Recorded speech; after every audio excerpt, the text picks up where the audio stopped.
And this whole concept, it clicked immediately. And literally the first race that I went out and tried this, I was in my flow the whole time.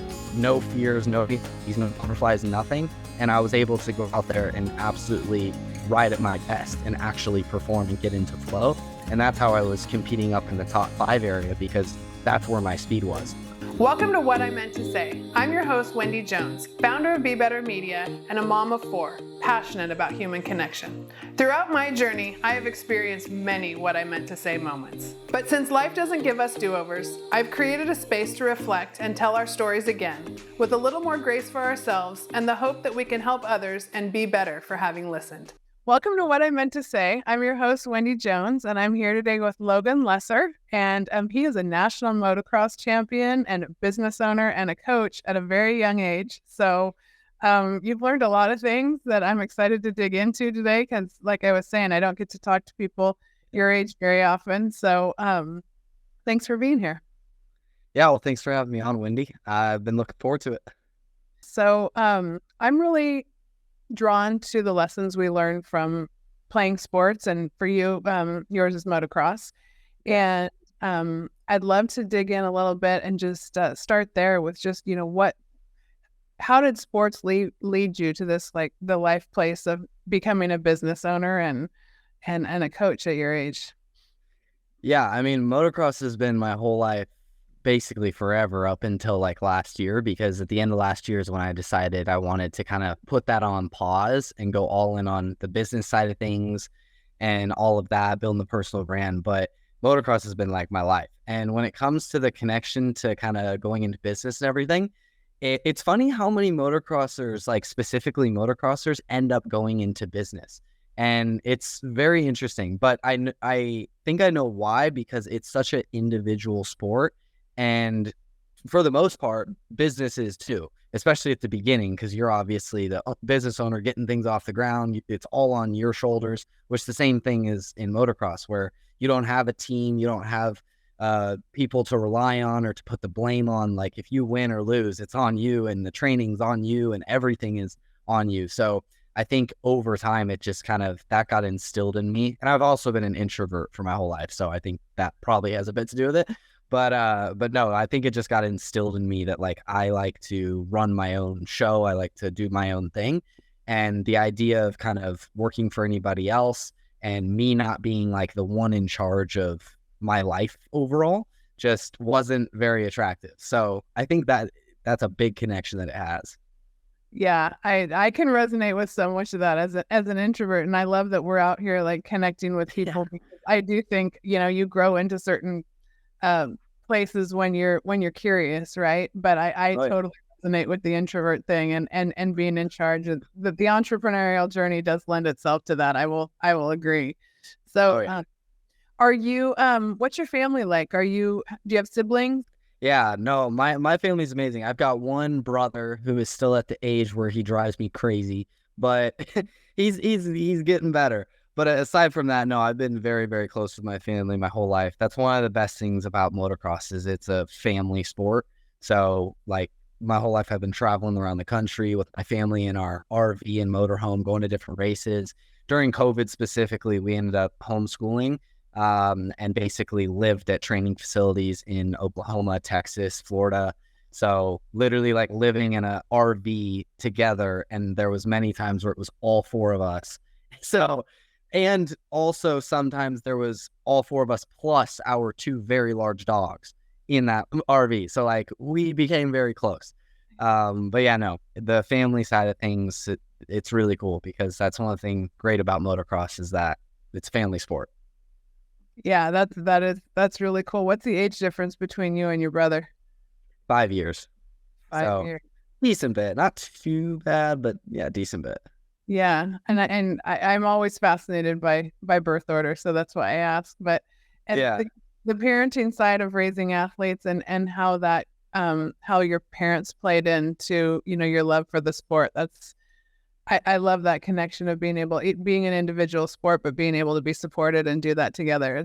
It makes a lot of sense to see your success story that comes out of that. So really cool. So I noticed, I know you did something really, another thing really interesting during COVID, beyond what you just described. Can you tell the listeners about your travels during COVID? Yeah, so that was one of the best things I've ever done. And I go and live in Cape Town, South Africa part-time throughout the year. But the first time I went down there, I was 17 and I flew down there on my own to Johannesburg, South Africa, which anybody who knows South Africa, when I say Johannesburg, they look at me funny and they're like, wait, you made it out alive? So, but no, I went and stayed in Rosebank, so a nicer area. But that was during the peak of COVID and I flew down there on my own. I flew down there to meet up with my business partner. And the funny story is that I had been working with him for about like 2 years at that point, but I had never met him in person. It was 100% virtual. And I met him through Instagram. And literally, we just worked together for a while and built this connection. And we were on calls all the time, working together. And then I ended up breaking my collarbone in, I think, beginning of September of like 2021. And him and I had been talking about me potentially going to South Africa to work together, to actually meet in person for the first time. But I didn't know when I was going to do it because I was always racing. Like racing is a year-long thing. The only time that we really have off time is December for like Christmas and stuff. But aside from that, it's like it's always on. Like there's not really an off season. So I didn't know when I was going to go. But I broke my collarbone and couldn't race for the rest of the year. So we kind of discussed it and we were like, this is the perfect time. Like once it heals enough to where I can actually go, can be the perfect time. So the hardest part was convincing the parents to let me go because that was, I mean, I wouldn't say it was the smartest thing. So, but no, it took a lot of convincing. They got on multiple calls with him. I had to talk to them. I did research and showed them videos because when you search things up online, it's always the negative side, which I'm like, it's not. Like, it's like where I'm going is going to be cool. Courtney's cool. That was my business partner. Like, we're all good. And I just enjoy it. Like, I go down there because I love the place. I love the people. The food is amazing. And I just like being able to travel and do my thing. Yeah, travel is amazing. It's an amazing way to learn. But that is a pretty harrowing story from a parent's perspective. So how old were you when you started this business? I was 15. So it was only like 2 years in. And basically, I didn't even plan on doing business and stuff. Like, I didn't know what I was going to do. I was always really good in school, like straight A's, all of that. That was my focus. Like, I would race, but I was always like into school and everything. But I originally wanted to be an engineer, go to MIT or Colorado School of Mines or something like that, and work for like Lockheed Martin or DJI or something cool.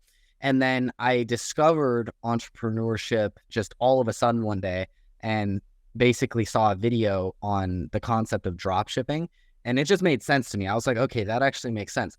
So I looked into it and that didn't end up working out for me. I did not get that to work. Like, I lost a lot of money and time with that, but it was my like foot in the door introduction to like online business, entrepreneurship, being your own boss. And I was like, okay, this is something I'm very interested in. And then I just went out the rabbit hole and just continued doing that. So that's kind of how I got started in it all. Okay, so you went from the drop ship, what people would say, and we always talk about there's so much failure in entrepreneurship, right? But Yeah. they're lessons learned on the road. Oh yeah. So where did you go from the drop ship? What's the business model now? So when I first started, like when I met my soon to be business partner, he started out as my mentor and he mentored me with dropshipping, but like with dropshipping, it takes money to obviously do it. And I ran out pretty quickly. So after it like wasn't working out for me and I obviously was getting low on funds, he introduced me to the concept of a marketing agency because it takes very, very little capital to obviously do that. But the beauty of it is you can learn pretty much all aspects of business, marketing, sales, managing, building a team, dealing with happy clients and angry clients, like the whole spectrum. So I was like, okay, that sounds pretty cool. And it's got a lot of like scalability with it too. So I immediately jumped into that. And then that's basically what I've been doing ever since for like the last 3 years or so. And then him and I partnered on an agency. I ended up buying him out last year, the end of last year.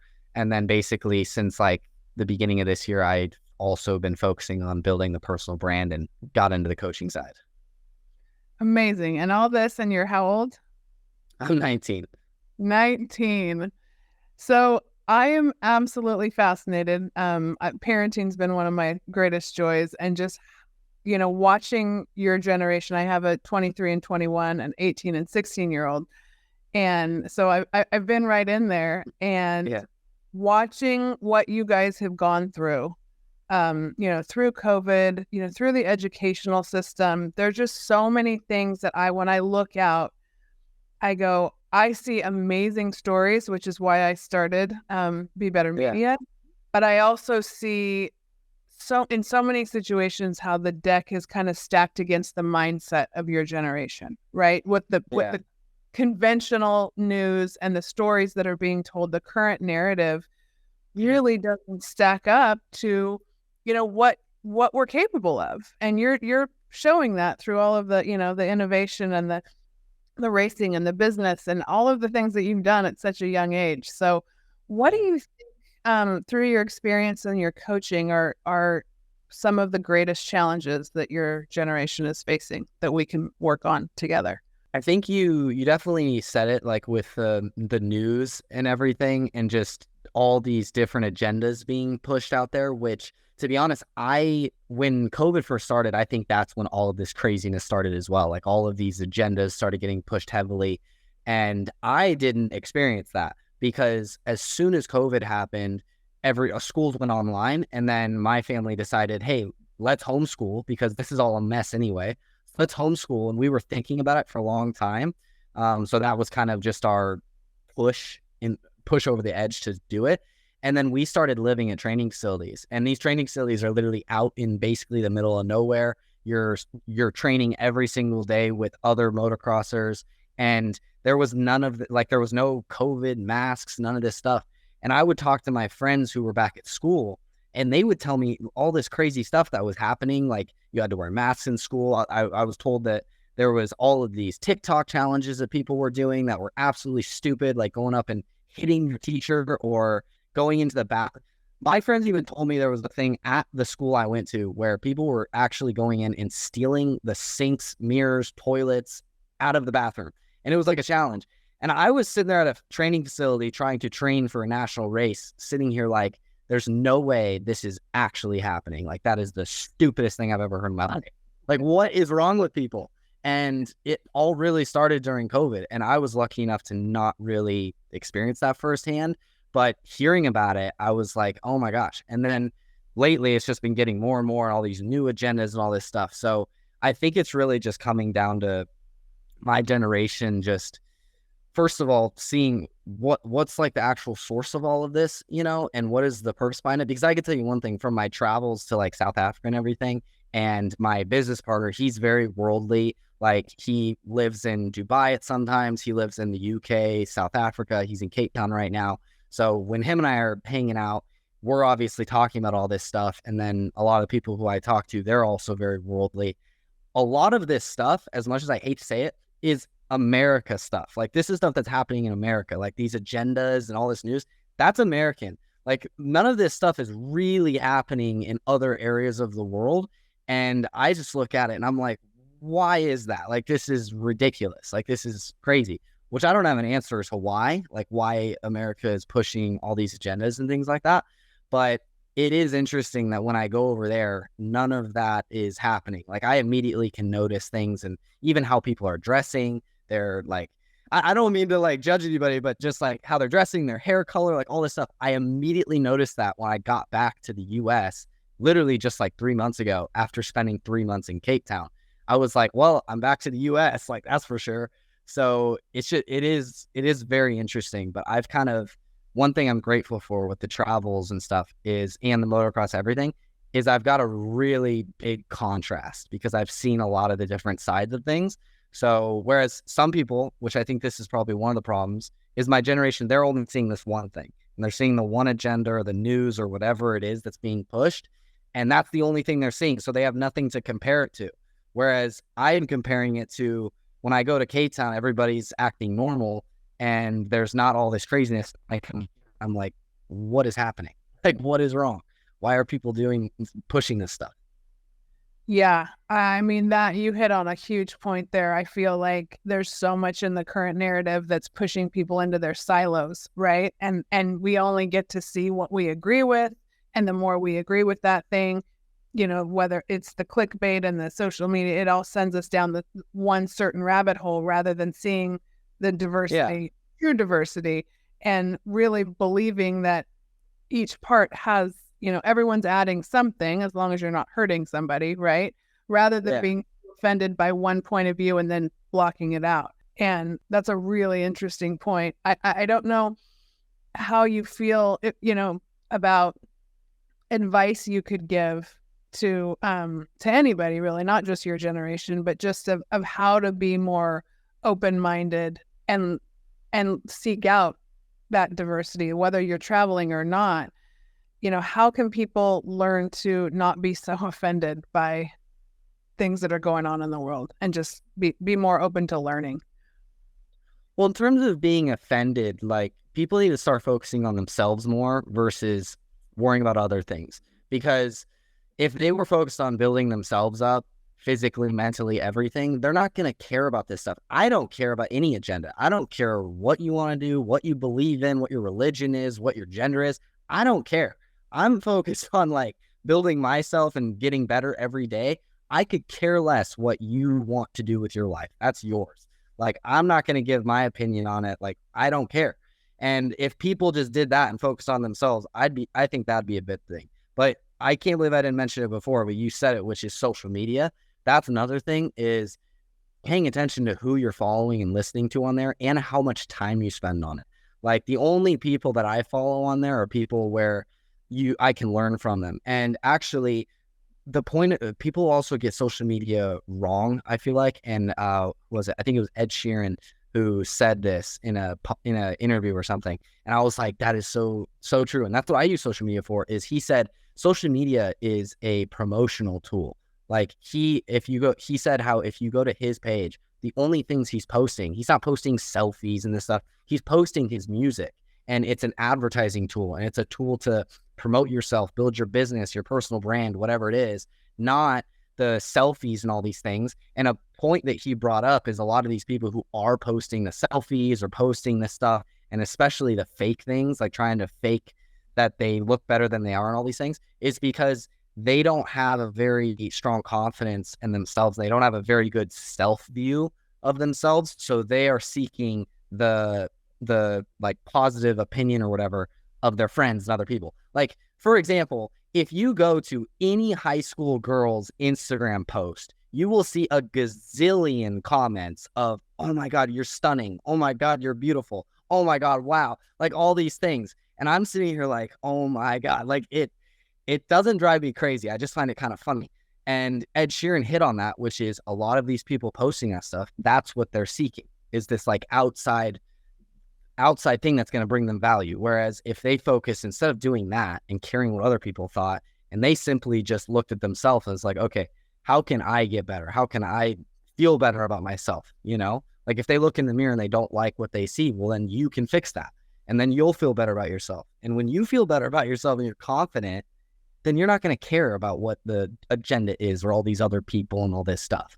Like, it doesn't matter. Yeah, I couldn't agree with you more. One of my favorite sports psychologists is coming out with a book. I don't know if you know Michael Gervais or any of his work, but it's called The First Rule of Mastery. You would love his podcast, and he's amazing. But it's called The First Rule of Mastery, and that first rule of mastery is overcoming the fear of what other people think of you, and that's what his book's being put out by Harvard Business Review. And that concept, it's incredibly hard for most people all throughout their life, but I think it's even harder, when you're constantly looking at social media and looking for that external validation, and I think a huge part of that, and I love seeing it through your story, is just really delving into what your purpose is in life, right? Taking the time to figure out, what is your purpose? Why am I here? And it's hard when you're just scrolling and looking what other people are doing. There is a lot of wisdom out there, and it's great to follow it and gather it. but then figuring out how it applies to your life and your purpose, that's the internal work, right? Can you describe to me more specifically like what that internal work looks like as you have figured out, your path and stopping motocross and starting your business and going down this path at such a young age? What's that internal work look like for you? Yeah, so for me, which I actually recently came up with this quote, and I just think it sounds cool, but it's basically I I look at it every day as the daily pursuit of becoming undeniable in every realm of human endeavor. It's a mouthful, and when I told my family that, they were like, "Say that again, slower." But it's basically just about pursuing every day in order to get better. And one thing I absolutely love is the word undeniable, because to me, that's like, if you look at somebody, like if you looked at Hugh Jackman in the movie The Wolverine, he is undeniably ripped and in really good shape in that movie. Like if somebody looked at him and said he's not in good shape, then they would look like a moron. So that's what I'd say undeniable is. And I like the idea of pursuing becoming undeniable in like every area, to where if somebody was to look at me, whether it's in finance or business or my physical look or anything, then it's undeniable that I am like at a peak level there. So that's kind of how I approach each day. But at a basic level, it's literally, I think the foundation is, first of all, fitness. Like you got to be in shape. I don't think you can be confident if you don't like the way that you look, because that's going to be on your mind everywhere you go. And you're going to be constantly worried about what other people think of you. But on the flip side, if you are out there and you look really good and you're in good shape and everything, then it feels great. Like, to be honest, not to like brag, but I like when I go outside or I go to the mall, which I never go to the mall. I do not like the mall. But when I do go to the mall, I like to go there and I walk around confident, because I'm like, I know that I look really good right now. Like I'm in good shape and I take care of myself. Like I like the way that I look. So it gives me a lot of confidence, where if you don't like the way you look, you're going to be walking around worried that other people are looking at you and they care about what you think or what you look like and all these things. So I think the foundation is how you look physically, which that just comes down to gym, getting in shape, eating healthier, and those types of things. And then the next thing is really just building a stronger mindset with confidence. And the foundation, once again, is getting in shape, because when you get in shape, you're automatically going to build that confidence. You're going to practice the delayed gratification, because you cannot get in shape without like a long period of hard work, because you have to eat healthy for a long period. You have to go to the gym consistently for a long period. Like there is no cheat code there. So you're going to practice that delayed gratification. And that's one problem I think is with my generation right now, is they're seeing all of these things, especially like the online finance, make money space. All these kids are now seeing like make money fast online and this quick money and whatever, and all these side hustles and all these scammers as well. And they're seeing that and they just want to get it quick. They want that, like that cheat code or that make money fast or whatever it is, even though that's not reality. So the gym will teach you that like you need to have that delayed gratification, which that leads to everything. But that's kind of what I think the foundation is, at least. Yeah, I agree with you. And I think, at your age, there's so many things that it's hard to grasp, because I think when you're younger, you can get away with things that you can't get away with when you're older. But Yeah. building those habits at a young age, people don't realize it is those small, consistent steps over time that add up to success. And that delayed gratification, it's huge, because those habits, it takes a long time to really get them ingrained. So my hat's off to you for figuring that out again at your age. But I would agree, because I've been working out my whole life, and you realize the things that you struggle with once you've done them for a long time. It's not something that you don't have to think about it anymore. It just becomes part of who you are. So as far as like the type of clients you're coaching, what's your favorite type of client to coach? To be honest, like I'm definitely more leaning towards the athlete side of things for sure, because that's kind of been my whole life. And one of the biggest kind of obstacles that I've overcome is the whole mindset thing when it comes to racing. Because for basically forever, up until like 2 years ago, The biggest problem I had was I'd be training super hard in the gym and on the bike, going to the tracks, training with some of the best trainers in the world at the different training facilities. And I would kill it at practice. Like I would feel so good. But once I got to the race, pretty much everything would get thrown out the window because I'd get in my own head and I'd be like scared of losing. I'd be scared of getting hurt and falling. I'd see the other competitors that were there and I'd be like, oh, he's really good. Oh, he's really good. Like I'd automatically be kind of saying, I don't think I could win this one. Oh, nope, he's here. I'll probably get third. Never mind, fit. So I'd constantly be doing that. And it would totally mess me up mentally versus just allowing me to go out and do what I know how to do. So then 2 years ago at Loretta Lynn's, which is basically the biggest national or amateur national race in the country and arguably the world, I was struggling. And then I ended up working with a mindset coach who was there. And I hadn't done that before. And literally after a couple sessions, she ended up kind of teaching me some concepts and everything. And then a particular one clicked in my head and I tried it. And I went from the first couple races in that week at Loretta's, I was competing for like top 20, top 15. And I went from that to all of a sudden competing and battling in the top 5 area.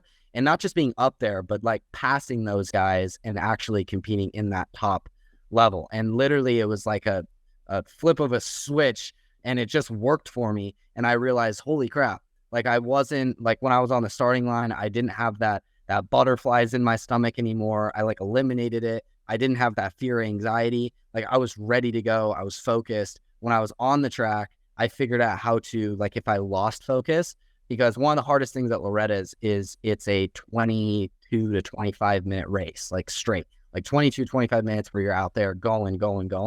And it's really hard to stay focused for that long. So I figured out how to basically regain focus while I was out there if I lost it. And then I also figured out how to really just forget about the competitors, forget about all these other things, but literally just focus. And athletes, especially, I think can relate to this, where you have those periods where you just get into flow. Like you get into that flow state.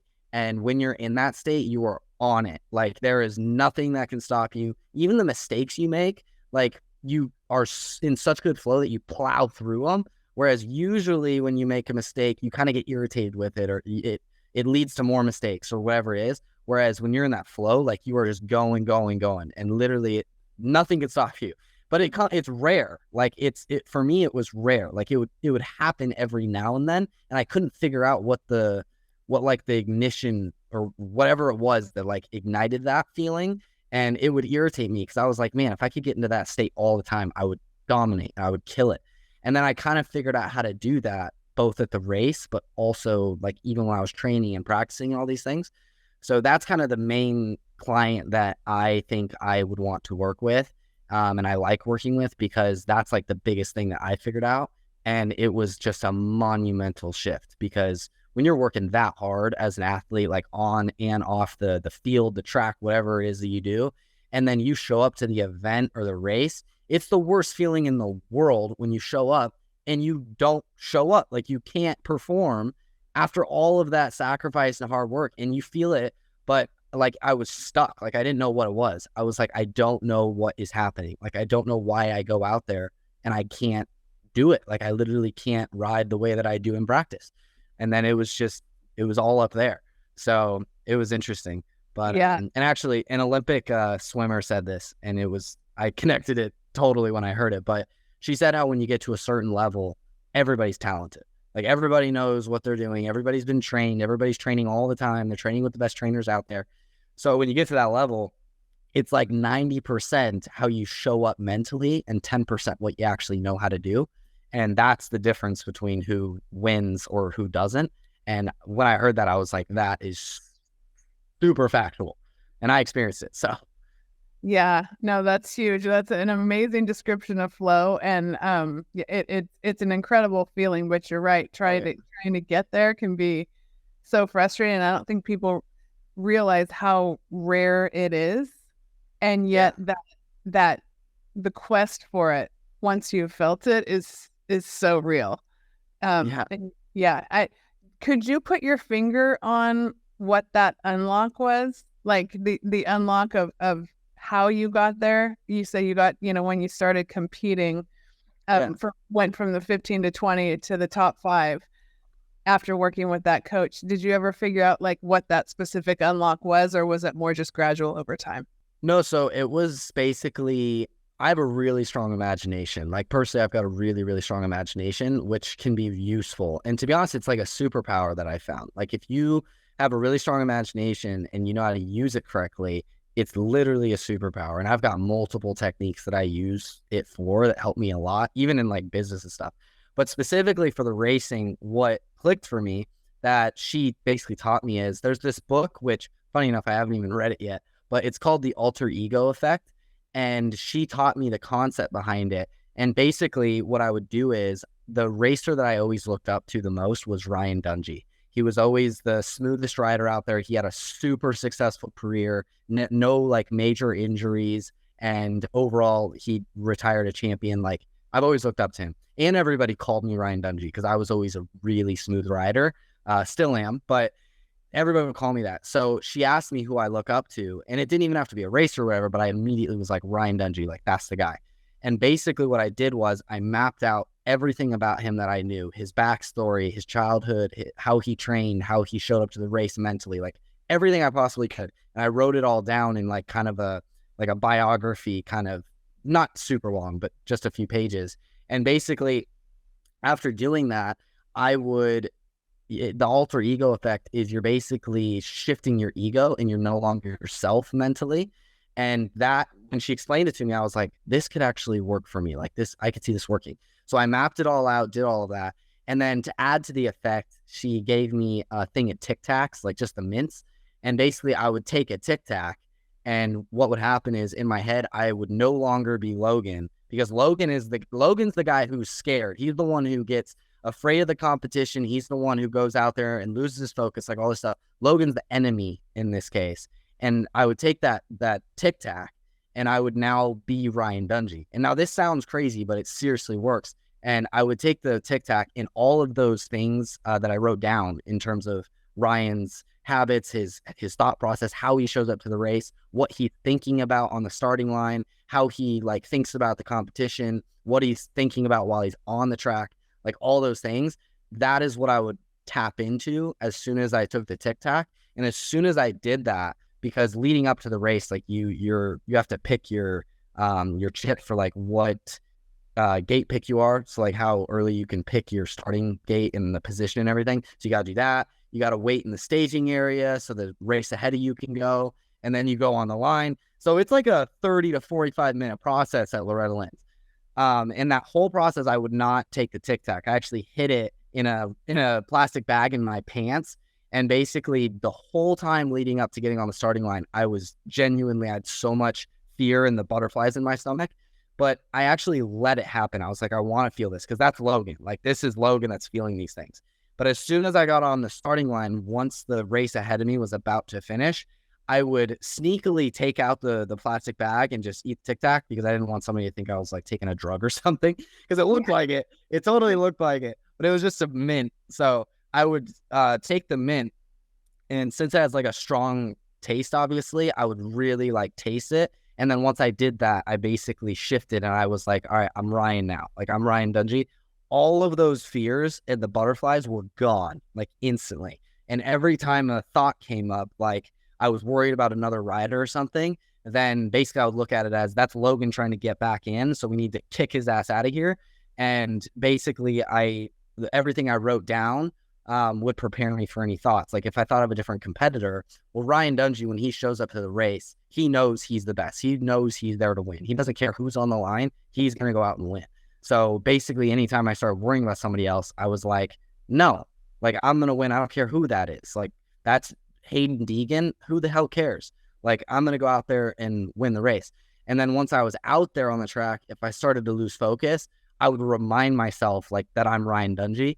And this whole concept, it clicked immediately. And literally the first race that I went out and tried this, I was in my flow the whole time. No fears, no butterflies, nothing. And I was able to go out there and absolutely ride at my best and actually perform and get into flow. And that's how I was competing up in the top 5 area, because that's where my speed was. Like my speed wasn't a top 20. It was a top 5 when I was actually on my game.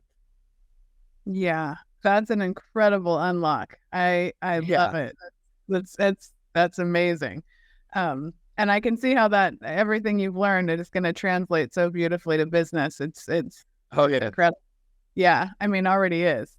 So, as one of the younger guests that I've had on my podcast, I always ask this question to anyone who comes on because I'm so curious about what we learn from the things that we've Yeah. been through. But the question I ask is, what is a piece of advice that you would give to your younger self? One of the biggest things I'd say is to focus on your own journey and everything. Do not compare yourself to anybody else. And like the biggest, like an analogy I use for it is life is like a maze and everybody starts at a different entrance and everybody's got a different path. And like, I don't know if you've seen Harry Potter and the Goblet of Fire. I love that series, but at the end, the last challenge is a maze and they each start at a different entrance. That's kind of how I imagine it. And it's like a life-size maze. It's freaking crazy, but they're all going towards the same destination, which obviously not all of us are doing that, but just hypothetically. And we're all going towards the same destination, but each of us has a different path, different obstacles, all these things. So one person might get there a lot faster, but as long as you stay the course, stay consistent, keep going and don't stop, you're going to keep pushing through these obstacles and finding the path and you'll eventually get there. So you just have to keep going and don't compare yourself to anybody else. Consistency is the biggest thing. And also don't chase the shiny, or don't have shiny object syndrome or chase the girl in the red dress as the Matrix kind of analogy, but don't chase that thing. Like you need to focus on your thing. Like don't try to always find the better way to do things or the faster way or whatever it is. Like stick to what you're doing, keep learning and stuff. But one thing that I struggled with a lot, and I have to remind myself a lot, is to keep focusing. Like don't bounce from thing to thing to thing and try to find that better way to do it or that faster way to do it or the cheat code or the hack. Because at the end of the day, the person who's consistent just keeps going. That's the person who's going to actually make it. It's actually the turtle in the hare thing. Like the hare is bouncing around from thing to thing to thing, going to thing, trying all these things, trying to find the best way to do it. Whereas the turtle just keeps going consistently. It might be a little slower and a bit more boring of a process, but he eventually gets there first. So I think that's probably what I'd tell myself. Yeah, that's a really good one. That's a really good one. I think the only thing I would add, not that anything needs to be added to that, but it's that, going back to that fear of failure.